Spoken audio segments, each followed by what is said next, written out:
Bem, vocês estão vendo aqui uma peça muito interessante. Essa peça é muito comum em Minas Gerais. É tida como namoradeiras.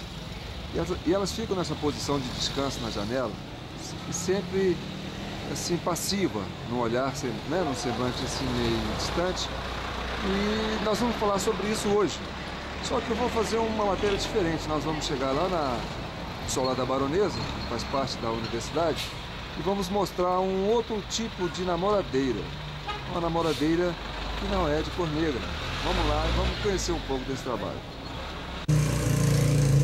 Pois é, então vinha eu batendo meus tamancos pelos lados de cá, do Córrego do Lenheiro, aqui na rua Sebastião 7, e vi aqui uma exposição de fotos que me chamou a atenção, e é justamente isso que eu quero mostrar para vocês, as namoradeiras. E, inclusive o Flávio está aqui. Flávio é artista, participa aí de alguns eventos aí na arte cênica, e também é hoje um advogado, né? Não. Estou estudando psicologia. Está estudando psicologia, não vai ser direito, vai ser torto. E eu quero mostrar esse trabalho que a gente começou a ver aqui, ó. São peças, né? Peças fotográficas. E o Flávio vai explicar para nós. Ô Flávio, o que te remete a essas imagens? Pois é, quando eu vi, foi assim muito impressionante para mim, né? Porque assim, de repente estava passando aqui à noite e vi essa exposição e assim são pessoas simpáticas, né? Olhando pela janela, e hoje em dia você não vê muito isso, né? A pessoa tá de repente te olhando assim com uma simpatia, sabe? Isso remete a uma coisa boa. Isso aí é uma paródia, é um plágio quase, né? Das namoradeiras, tradicionais namoradeiras, essas peças, né, de artesanato que ficam expostas nas janelas, mas são peças geralmente de cor negra, né? Aham.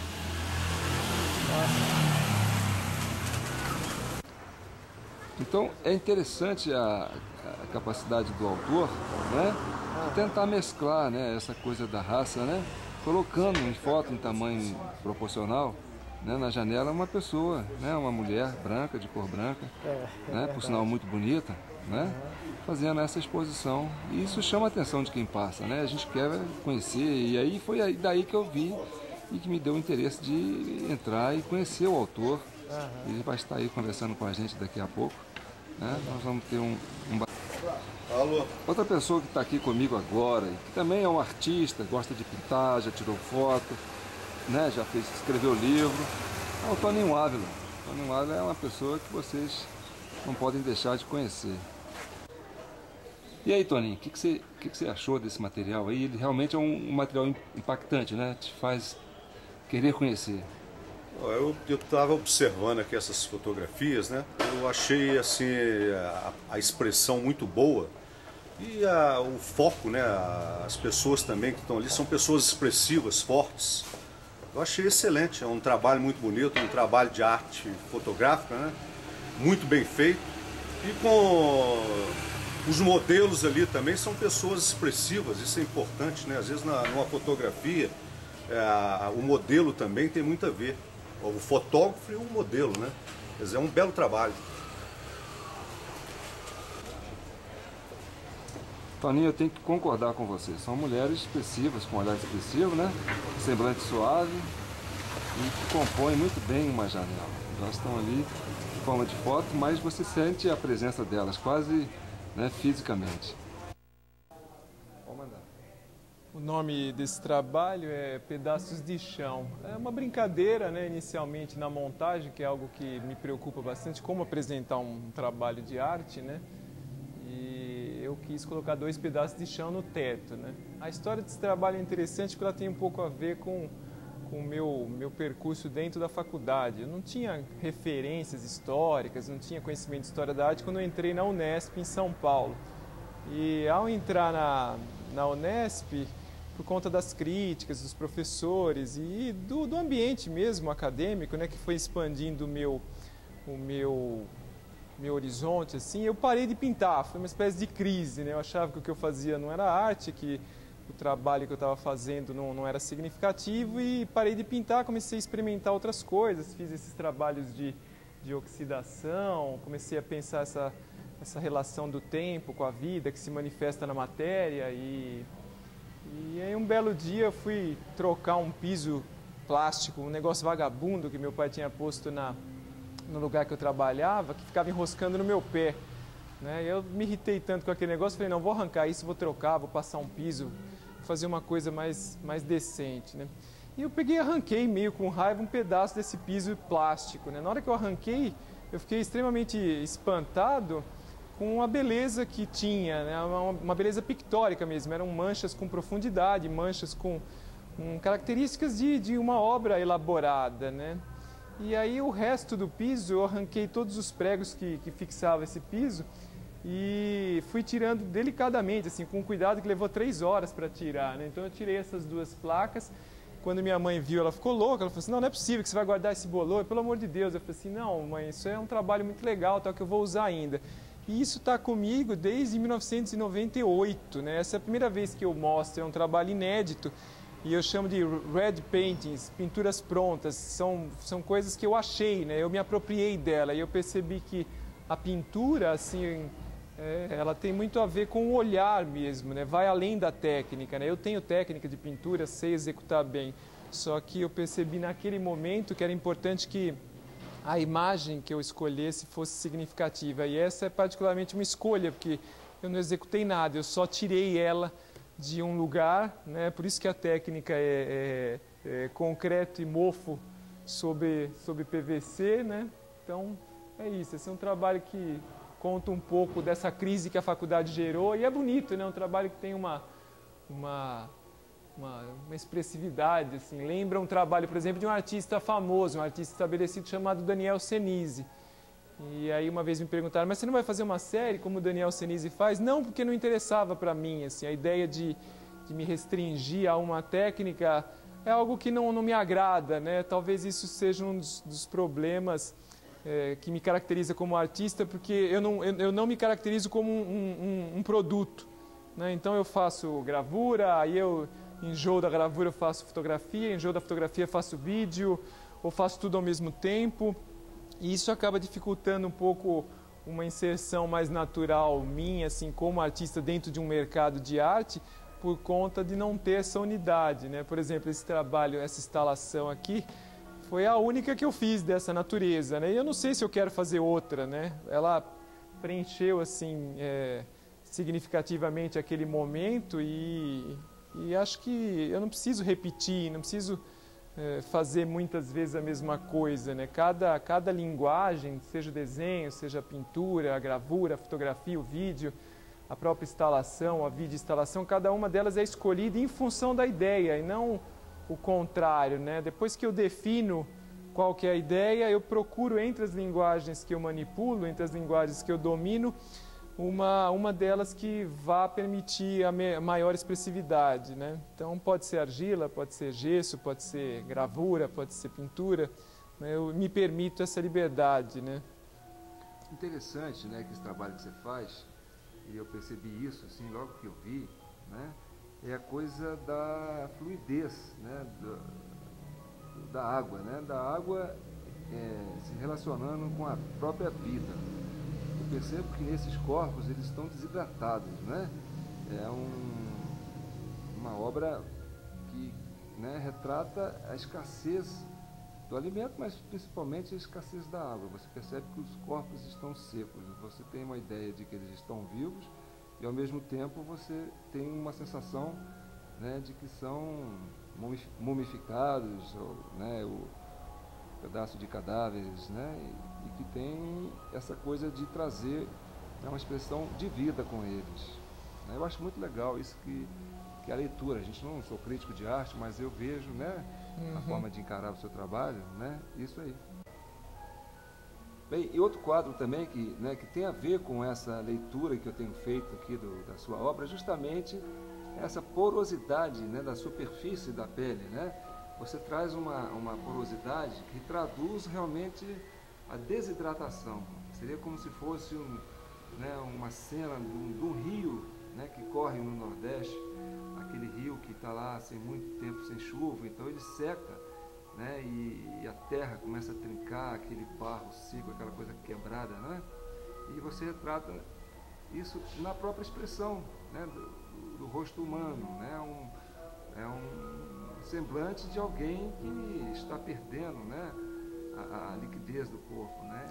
Eu acho isso interessante. Fala um pouco sobre essa tendência sua. A leitura que você faz é interessante na medida em que você enxerga no micro, né, nos poros de uma pessoa, nesse desgaste, nessa marca, que é uma marca evidente do tempo, algo que se manifesta de maneira macro, assim, né? Por exemplo, no mundo, num campo, e essa imagem da terra seca, da terra rachada, dessa desidratação, que na verdade é algo que vai acontecendo com uma naturalidade grande na nossa vida à medida que a gente se aproxima do fim dela, né? Se a gente encarar a morte como fim da vida. Então é algo interessante, assim, sua leitura, e ela, por um outro ângulo, ela acaba se confrontando com a minha mesmo, né? Que era sempre mesmo essa ideia essa atração, mais do que ideia, essa atração que eu tinha por essas marcas, que são marcas como uma espécie mesmo de registro do tempo, né? Eu lembro até que no meu mestrado eu escrevi no final: se a percepção do tempo é uma ilusão, eu não conheço a realidade, né? Porque ela realmente está presente em todos os lugares, né? A nossa pele, o meu rosto, por isso a coisa do autorretrato também, ele é uma espécie de prova viva de que o tempo existe, que ele se manifesta em tudo, né? Na nossa própria história, né? Então é algo que me atrai, assim, e que me atraía de maneira inconsciente nesses trabalhos que são abstratos, por exemplo, os pedaços de chão. Nada mais é do que isso, é uma ação do tempo, né? A própria imagem do meu pai, né? É como se fosse de onde eu vim e o que eu vou ser amanhã, né? Tem uma semelhança física, tem um processo lento também de produção. Então o tempo, assim, ele é sempre uma reflexão. Não sei porquê, talvez eu tenha pensado mais recentemente, porque eu acho que tenho medo da morte, né? Então acho que eu falo desse limiar, ou dessa presença paralela que existe entre morte e vida constante, né? Acho que talvez por isso que eu fale. Eu tive uma experiência de mais impactante em São Paulo, né? Que eu sofri um sequestro relâmpago e tal. Isso não reflete no meu trabalho, mas é algo que faz você se questionar sobre certas coisas, né? Você vê que tua vida, às vezes, ela está num limiar, assim, muito próximo mesmo, né? Do que seria o oposto da vida, que é a morte, né? Aquele trabalho da cerâmica, o que motivou ele era essa ideia mesmo da fome, do sofrimento. Só que à medida que eu fui fazendo, eu fui percebendo que o que eu tinha planejado tinha escapado do meu controle, né? E no final acabou virando um ritual de integração com a terra, né? Como se a gente realmente tivesse uma conexão muito próxima com a natureza, com a terra, né? Nesse sentido também a tua leitura é interessante, porque o que conecta a nossa vida e a vida da terra é a água, né? Então, de certo modo, essa é uma relação. A água ela nunca tinha pensado nisso, mas a água ela está vinculada essencialmente à vida, né? Dizem que... Uma outra imagem sua também que apresenta, né, escassez, não de água eu diria, mas escassez de luz, né, que são as duas partes que movem a vida, né? A água e a energia que vem da luz, que vem do sol, que vem, né, e você faz um quadro praticamente voltado para o lado escuro, né, trabalhando a sombra, trabalhando, né, uma visão noturna. Fala um pouco desse autorretrato. Sabe que esse autorretrato tem uma história engraçada também, que pode parecer até banal, né? Eu trabalhava numa faculdade como técnico e um belo dia eu peguei e falei, vou fazer um autorretrato. Eu peguei um espelhinho, peguei uma caneta Bic, tem até o desenho que a gente pode ver depois. E aí eu queria fazer alguma coisa que fosse engraçada, né? E aí eu pensei, o que pode ser engraçado num autorretrato? Eu não sou muito criativo nesse sentido da graça mesmo, assim, da piada, né? Aí eu pensei, puta, o que a gente faz de engraçado que modifica completamente a face, né? E aí eu pensei na língua, fazendo movimento de limpeza dos dentes traseiros, né? eu comecei a fazer o negócio desse jeito, estava me matando de rir. Só que à medida que você vai desenhando, isso eu percebi com o tempo, você tende a fechar a sua expressão, né? Sua expressividade vai ficando carregada, porque você não aguenta permanecer feliz falsamente muito tempo, né? Então, o negócio foi ficando mais fechado, mais pesado, e aí eu passei, alguns anos depois, aquele desenho que foi feito em caneta Bic para uma tela, né? E eu não tinha estudo, não tinha nada assim na cabeça. E eu fui fazendo o trabalho e ele foi ficando sombrio naturalmente, assim. Inclusive tem gente que não gosta desse retrato, fala que não sou eu, que não se parece comigo. Eu não estava passando por um momento muito bom, tem gente que relaciona então esse momento que eu estava vivendo com essa imagem, né? Na verdade ela me interessa na medida em que mostra também a possibilidade que a gente tem de transformação, né? Como a face talvez seja o nosso órgão, a face e as mãos, os nossos órgãos mais expressivos, né? E tem gente que fala assim, pô, mas o artista faz muito autorretrato, ele é narcisista. A ideia do narcisismo também é algo que pode ser questionada, né? Eu tenho um artista, um grande amigo meu chamado Francisco Maringelli, que vem ao Inverno Cultural, a meu convite para participar da exposição principal, e a maior parte da obra dele é composta por autorretrato. Quando você conhece o Francisco Maringelli e conversa com ele, você vai perceber que a última coisa que aquele cara é na vida é narcisista, né? Então você percebe o quê? Por que ele faz autorretrato, né? Por que eu fiz? Ou por que o artista, de um modo geral, faz?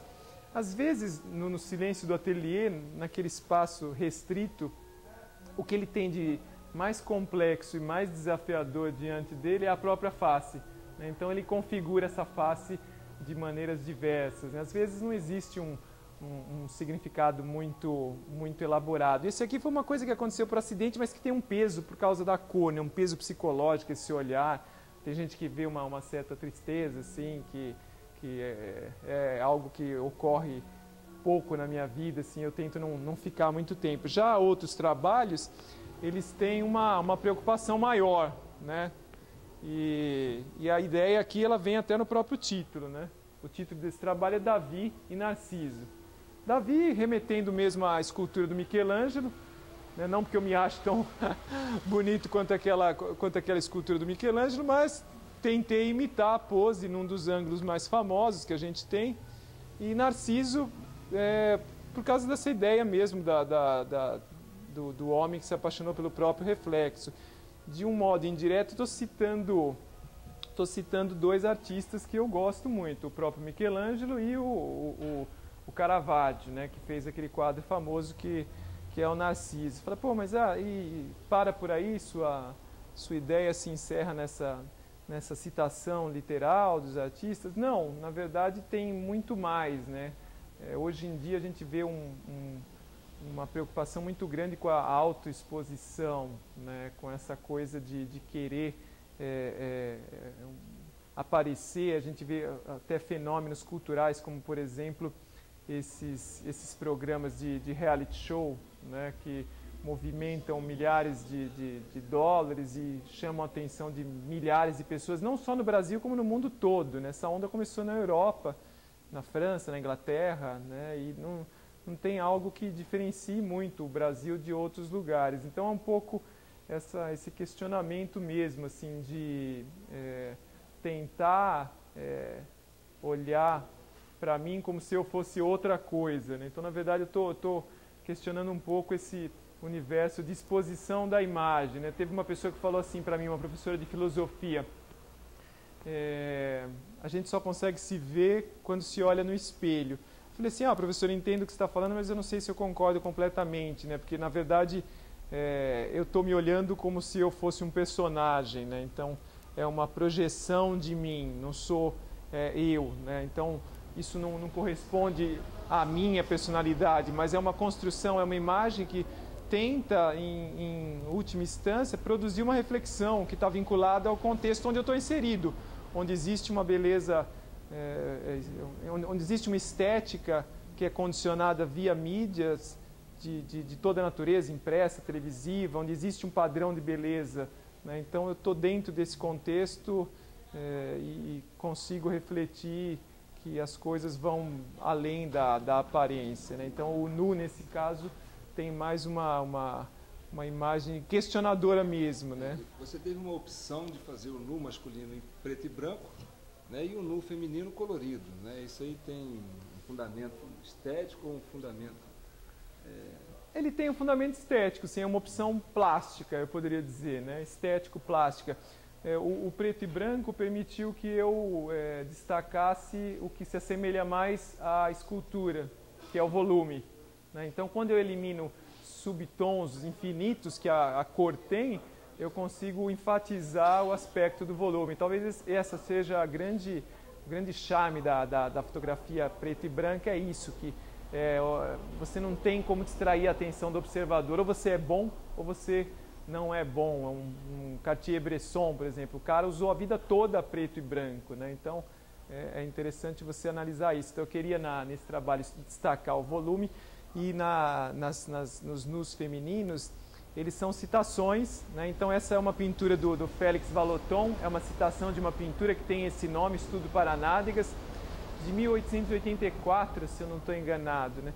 E aí eu tentei prestar uma homenagem a um artista que eu gosto, e por causa do ângulo também, que é inquietante, né? Você tem algo que é inusitado, tem algo que não me parece pornográfico de maneira alguma, que é bonito e que esconde a identidade, né? Você não sabe a identidade dessa mulher, assim como nesse outro trabalho aqui que eu presto homenagem ao Courbet.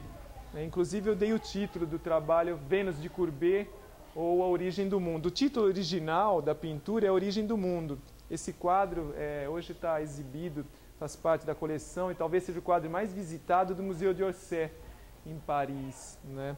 E tem muita gente que fica chocada, eu mostro muito essa imagem em aula. Normalmente não ocorre isso em aula, né? Mas tem gente que... Esse quadro é uma reprodução? Não, na verdade essa é uma releitura que eu fiz em fotografia de um quadro que existe com o mesmo nome, que chama Origem do Mundo. Só que como eu vi essa Origem do Mundo? Porque as pessoas falam, isso é um limiar entre pornografia e arte, né? Isso é arte, isso é pornografia. E eu nunca encarei esse trabalho como pornografia, apesar dessa vagina estar escancarada, estar em primeiro plano. Por quê? Por vários elementos. Primeiro, você tem o aspecto plástico mesmo, que é belíssimo, essa composição em diagonal que percorre todo o quadro, né? Os tons também que ele conseguiu são muito parecidos com os tons da pele, né?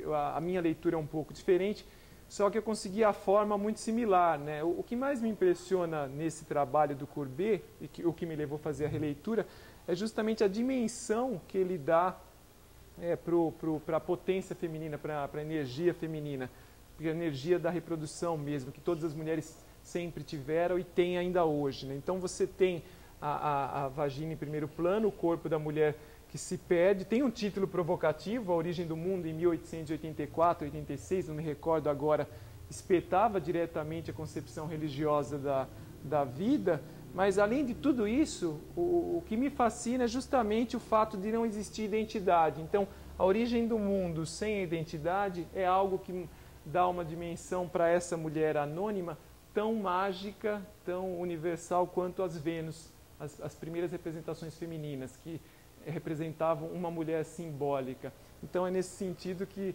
eu presto essa homenagem a ele. Eu enxergo esse trabalho com a mesma beleza, até com a mesma pureza simbólica que existe na Vênus de Willendorf, por exemplo. Depois da gente passar pelo quadro, né, que é a fonte da vida, por onde todos nós passamos, né? É o canal que a gente atravessa para vir para esse mundo. Realmente o tema é muito interessante, né? E uma modelo, né, por sinal muito bonita, um corpo muito bonito, né, que também nos mostra a vitalidade da vida, né? A pessoa na sua parte fértil, né, onde ela está com a liquidez do seu organismo, né, em plena vitalidade. E nós passamos do lado desse quadro, nós estamos aqui diante de uma pia, né, um lavatório.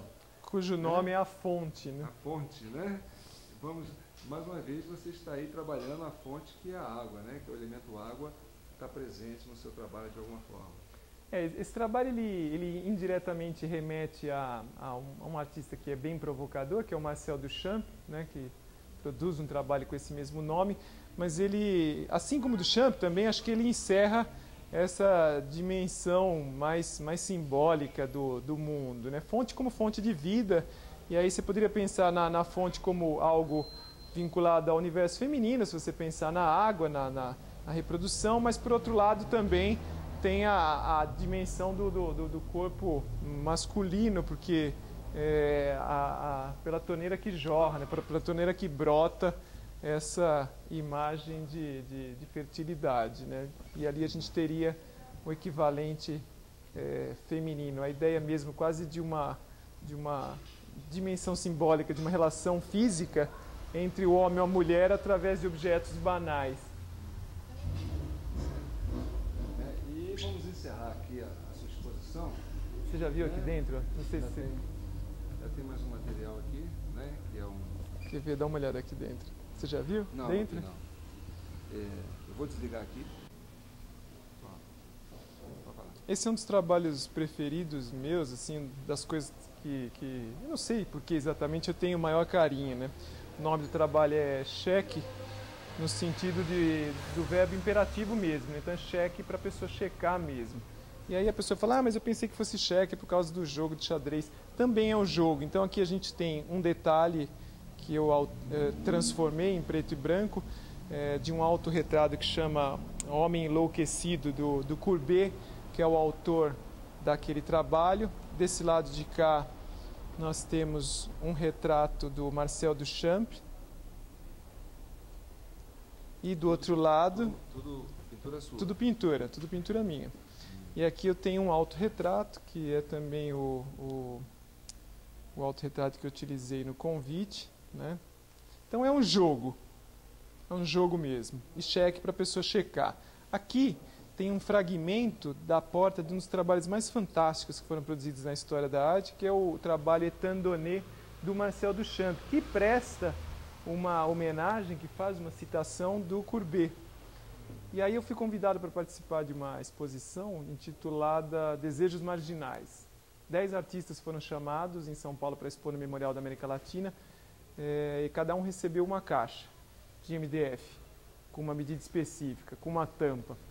E aí você podia fazer o que você quisesse na caixa que atendesse, que tocasse nesse tema desejos marginais. E eu comecei com coisas mais escandalosas, com coisas mais gritantes. E aí eu fui trabalhando, a ideia, pensei imediatamente no Courbet, depois pensei também no Marcel Duchamp, e a ideia foi amadurecendo, até o momento em que eu saquei que o trabalho poderia ser chocante, poderia ser impactante, mas com sutileza, com delicadeza.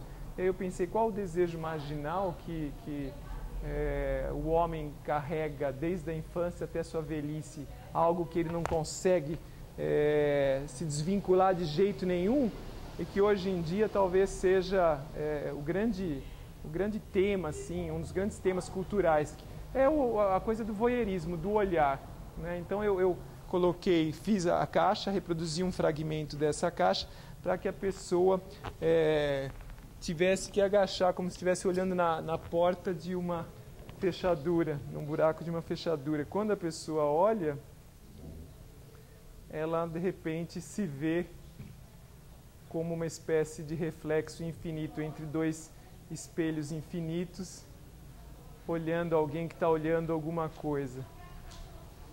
Então, meu desejo marginal era esse, tentar entender um pouco por que existe esse fascínio pelo olhar.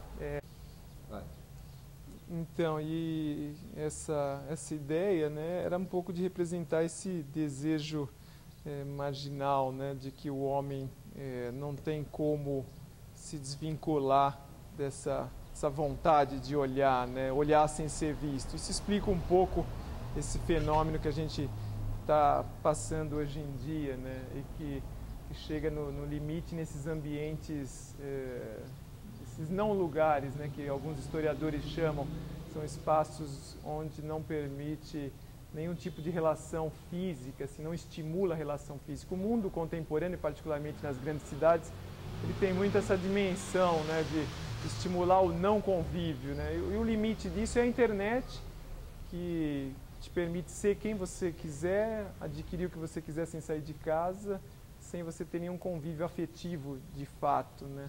E se a gente quiser pensar na coisa mais neurótica que foi criada até o momento, é o Second Life, né? Onde você cria realmente um personagem, você alimenta esse personagem, você mantém relações sociais, né? Você pode ser bonito, pode ter dinheiro, pode ser o que você quiser, pode mudar o sexo, você pode tudo nesse ambiente virtual, que acaba gerando até um problema, na minha opinião, de identidade mesmo, né? De crise de identidade, à medida que você constrói algo paralelo que se distancia infinitamente do que você é de fato, né? Bem, então aqui nós vamos encerrar essa reportagem trabalhando um último expositor que ele tem aqui, que são 8 quadros, que retratam imagens ofuscadas, né, que é vista por dentro de um automóvel, né, por trás de um vidro embaçado, né? Então, mais uma vez, você está aí envolvido com água, né? A água em abundância agora, mas a água ligada ao olhar, né? Ao seu olhar através do vidro. Fala um pouco sobre isso. Essa história aconteceu meio por acidente. Eu tinha um Fusca 1976, isso em 1996, né? E foi meu primeiro carro e tal. E um dia eu estava na Radial Leste, que é uma grande e movimentada avenida de São Paulo, e o para-brisa quebrou numa tempestade daquelas que são comuns em São Paulo no verão. E o para-brisa quebrou, o carro da frente de repente freou, e eu vi aquela luz, eu freiei, na hora que eu freiei a água escorreu pelo para-brisa, e além de xingar, né, porque eu fiquei puto assim, pelo que estava acontecendo, eu tive uma espécie de epifania, uma espécie de revelação estética, né, porque foi extremamente bonito aquela imagem que se formou no para-brisa, e eu fiz aquilo mais algumas vezes no dia, e eu não tinha câmera, eu não sabia fotografar, mas eu fiquei com aquela interrogação na cabeça, falei, será que dá para fixar essa imagem do jeito que eu estou vendo numa película fotográfica? Alguns anos depois, se eu não me engano, em 1999, eu estava com uma câmera emprestada, que durante muitos anos eu fui um fotógrafo de câmeras emprestadas, e sobraram três fotos de um filme. Era à noite, eu fiz uma fotometria geral e saí com o carro, né? E fiz as imagens, mandei revelar e falei para a menina, falei assim, ó, revela tudo, eu falei assim, não vai deixar de revelar nada. Aí a menina foi fazer a revelação, eu fiquei no centro de São Paulo, retirei depois as imagens, sentei no próprio centro de São Paulo, numa calçada, comecei a olhar em nada, né? Falei assim, putz, não é possível que não saiu um negócio que é tão lindo, né? E aí eu fiz uma coisa que não era comum na época para mim, pegar um negativo colorido e olhar um por um. E as 4 últimas poses, né, porque aquele filme tinha uma foto a mais, tinha as manchas. Aí eu voltei, mas putíssimo, assim, muito ferrado com a menina. Eu falei assim, não falei para você revelar tudo? Ela falou assim, não, mas não tem nada aqui. Eu falei assim, mas eu só quero isso aqui. Eu falei assim, se tiver que pagar a parte, eu pago, não tem problema e tal. Aí ela ficou irritada comigo, mandou revelar e saiu. Quando saiu, eu olhei, né, uma das imagens é aquela vermelha, e eu peguei e fiquei extremamente satisfeito, e a partir daquele dia isso virou um hábito, né? É um hábito que já existe há mais de 10 anos, né? Que eu fiz recentemente aqui em São João del Rei, estas imagens, né? Da Igreja do Carmo e da Igreja Matriz Nossa Senhora do Pilar. Então, essa é uma imagem, obrigado. Essa é uma imagem que, na verdade, remete aos egípcios. É uma máscara mortuária, né? Meu próprio rosto oxidado em ferro, né? E na primeira vez que eu expus esse trabalho, foi na Casa das Rosas, em 1998, a primeira exposição importante num lugar importante que eu fiz, né? Já há mais de 10 anos, né? Eu era monitor, só que eu não revelava para os visitantes que eu era monitor da minha própria exposição. Eu era jovem, tinha uma disposição muito grande, então eu ficava lá a maior parte do tempo. E tem 2 datas, é a data do meu nascimento, né, 17 de 9 de 74, e a data de um dia depois de eu fazer aniversário. E aí uma senhora chegou, ficou olhando, cabisbaixa, ficou um tempo olhando, e eu fiquei olhando essa senhora durante um bom tempo, assim. Aí ela virou, notou que eu estava presente e falou assim com um olhar bem entristecido: "Você viu?" Eu falei assim: "O que, senhora?" "Tão jovem, né?" Porque ela interpretou como nascimento e morte as datas, né? Ela não reconheceu, até porque não é tão fácil, o meu rosto. Eu respondi para ela: "A senhora vê, né, que coisa." Mas na verdade a ideia de ciclo mesmo, de recomeço, né? Então um dia após o aniversário é como se você começasse um novo ciclo, que na verdade é uma ilusão, né? Porque a gente nunca passa pelo mesmo lugar duas vezes, né? A ruga que você filmou hoje, daqui 10 anos, quando você me filmar de novo, vai ter várias companheiras, né? Então, esse é um trabalho que participou de uma exposição importante que ocorreu recentemente em São Paulo, no pavilhão da Bienal, no Parque de Ibirapuera, que artistas foram convocados a produzirem trabalhos que tivesse alguma relação com a natureza, né? O nome da exposição era Arte pela Amazônia, e aí eu pensei em que relação eu gostaria de trabalhar, né? E como quase todo meu trabalho tem um viés crítico, eu pensei nessa relação mesmo da ação humana como algo que se desdobra de maneira negativa na natureza, né? E aí eu fui para o interior de São Paulo, que tem quilômetros e quilômetros e quilômetros de cana-de-açúcar, algo assustador, e numa cidade chamada Lucélia eu fiz esta imagem e intitulei de biodiversidade, porque de biodiversidade visivelmente não existe nada, né? Algumas pessoas até comparam com Marte, aí talvez por eu ter alterado artificialmente a cor, né? Então é realmente algo que, como se fosse a terra sangrando, a terra seca, por outro lado, extremamente fértil para uma monocultura que só visa o lucro, né? Então sempre essa relação de vida e morte muito próximas, e aqui talvez o trabalho que sintetize tudo isso, que eu intitulei de Ovo de Colombo. Não sei se você conhece a história.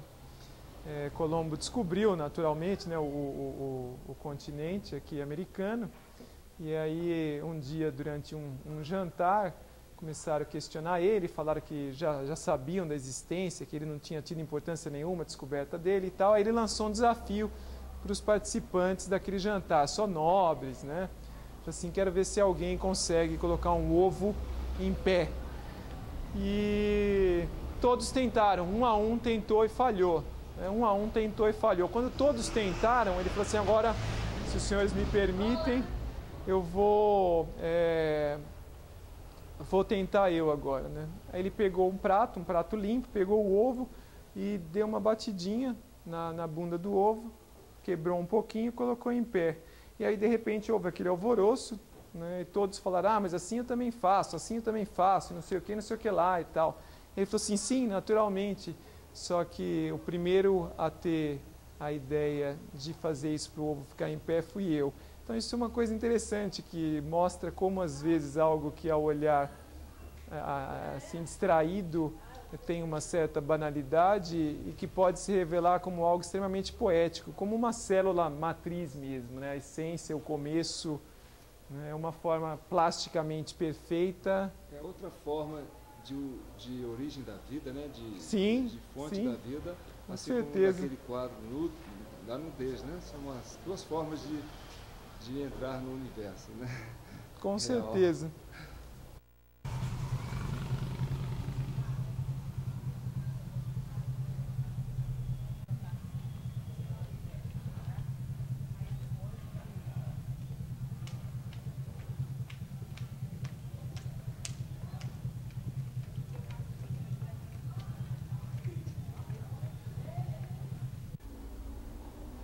Bem, então nós estamos encerrando essa reportagem com esse talento que está aqui em São João do Rei expondo esse material. Vocês tiveram a oportunidade de estar aqui acompanhando tudo, né? Lá no fundo estão as Namoradeiras, que é a última obra dele e chama a atenção pra gente, e o que faz a gente entrar para assistir o material, né? Eu vou terminar como se a gente estivesse começando, né? Você se apresenta para o pessoal que assistiu todo esse material, quem que é esse artista plástico que prendeu a atenção de vocês todos aí durante esse tempo que você ficou mostrando a sua obra. Porque uma coisa é mostrar a obra, né? E a obra é uma mistura do artista. Mas você também é professor aqui em São João do Rei, Sim. né? Fala um pouco do seu currículo aí para o pessoal ter uma ideia de quem que é. Meu nome é Ricardo Coelho, eu sou paulistano, sempre morei na periferia de São Paulo, atuei nos últimos 4 anos e meio com crianças de uma comunidade carente, acho que é um trabalho que eu tenho muito orgulho e já estou trabalhando aqui também na direção de fazer algo com essa característica de utilizar a arte como uma possibilidade real de transformação social, de melhoria na educação. Então existe um projeto chamado Fortim das Artes, um programa que foi aprovado, um programa que eu apresentei, onde nós vamos trabalhar a arte com qualidade, com crianças da região do Senhor dos Montes e de Nossa Senhora das Mercês, né? Sou professor do curso de Arquitetura e Urbanismo e do curso de Artes Aplicadas, vice-coordenador do curso de Artes Aplicadas e coordenador da área de Artes Plásticas do Inverno Cultural, além de fazer parte da comissão de extensão